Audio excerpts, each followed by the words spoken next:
লৈ আহিছোঁ এই মুহূৰ্তৰ কেইবাটাও ডাঙৰ খবৰ। ২৭,০০০ মহিলাই পাব ১০,০০০কৈ টকা। হাজাৰ হাজাৰ মহিলাৰ বাবে সুখবৰ। ২৭,০০০ মহিলাই পাব ১০,০০০কৈ টকা। চেক বিতৰণ কৰিব মুখ্যমন্ত্ৰী আৰু মন্ত্ৰী পীযুষ হাজৰিকাই। জামগুৰি সমষ্টি ২৭,০০০ মহিলাই পাব ১০,০০০কৈ টকা। মহিলা উদ্যমিতা আঁচনিৰ অধীনত এই ধন বিতৰণ কৰিব জামগুৰিত। মঙলবাৰে দিনৰ ২ বজাত বাজিয়াগাঁও বিলাসত সভাত বিতৰণ কৰাব এই ধন। ইয়াৰ বাবে বিধায়ক জিতু গোস্বামী, যুৱ নেতা মুজিবুৰ ৰহমানৰ বিশেষ তৎপৰতা বৃদ্ধি। কৃষিমন্ত্ৰী পীযুষ হাজৰিকা উপস্থিত থাকিব এই বিশাল চেক বিতৰণ সভাত। হাজাৰ হাজাৰ মহিলাৰ বাবে আহি গ'ল এটা ভাল খবৰ। সাৱধান, স্তব্ধ হৈ পৰিল উজনি অসমৰ সমগ্ৰ ৰেল যাত্ৰা। পানীৰে ছিঙিল ৰেল লাইন। স্তব্ধ হৈ পৰিল উজনি সমগ্ৰ ৰেল যাতায়াত ব্যৱস্থা। পানীয়ে ছিঙি নিলে ৰেলৰ লাইন। শিমলগুৰিৰ পিছত নাজিৰা মেজেংগা ৰেলপথ খহাই নিলে বানপানীয়ে। যিকোনো মুহূৰ্ততে ৰেল লাইন সম্পূৰ্ণৰূপে যাব পাৰে দিখ নদীত। ইতিমধ্যে ৰেল আলিৰ আধা অংশ খহাই নিছে প্ৰবল সোঁতে। নাজিৰাৰ বতৰতল সমীপত পানীয়ে উঠুৱাই নিলে ৰেলপথ। উজনিৰ ভয়াৱহ বানৰ বাবে বাতিল কেইবাখনো ৰেলৰ চলাচল ব্যৱস্থা। সলনি কৰা হৈছে ৰেলৰ গতিপথ।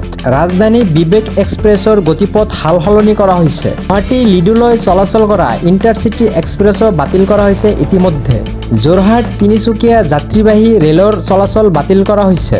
লামডিং তিনিচুকীয়াৰ মাজত ৰেল চলাচল বাতিল কৰা হৈছে। বাতিল শিমলগুৰি আৰু ডিব্ৰুগড় যাত্ৰীবাহী ৰেলৰ চলাচল। আজিৰ আনটো ডাঙৰ খবৰ, কক্ৰজ জনতা পাৰ্টিৰ সংসদ ভৱনত যাত্ৰাত বাধা প্ৰদান কৰিলে আৰক্ষীয়ে। উত্তপ্ত হৈ পৰিছে দেশৰ ৰাজধানী দিল্লী। কক্ৰজ জনতা পাৰ্টিৰ ওপৰত জঁপিয়াই পৰিল আৰক্ষীৰ দল। প্ৰতিবাদকাৰীক কন্দুৱা গেছ নিক্ষেপ নিৰাপত্তাৰক্ষী। প্ৰতিবাদক লাঠিচাৰ্জ নিৰাপত্তাৰক্ষী। সংসদ ভৱনৰ গেট পালেহি প্ৰতিবাদকাৰীৰ দলে। প্ৰতিবাদকাৰীয়ে সন্মুখত নিৰাপত্তাৰক্ষী।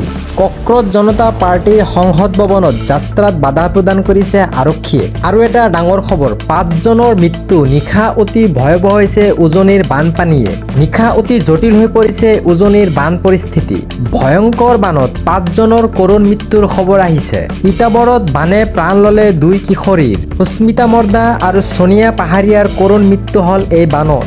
তিয়গত বাৰণী পানীত এজনৰ মৃত্যু। চৰাইদেউত ১৩ বছৰীয়া মনীষা গোৱালৰ মৃত্যু হ'ল এই বানত। নাজিৰা মৰিয়নতো ভয়াৱহ হৈছে পৰিস্থিতি। নিশাৰাণী দুৱৰা আৰু নিৰুপমা দুৱৰা ২জন মহিলা উঠাই নিলে এই বানত। বানত উঠি যোৱা মহিলাক উদ্ধাৰ কৰিবলৈ গৈ সন্ধানহীন হ'ল এজন যুৱক। নিশা অতি জটিল হৈ পৰিছে উজনিৰ বানৰ পৰিস্থিতি।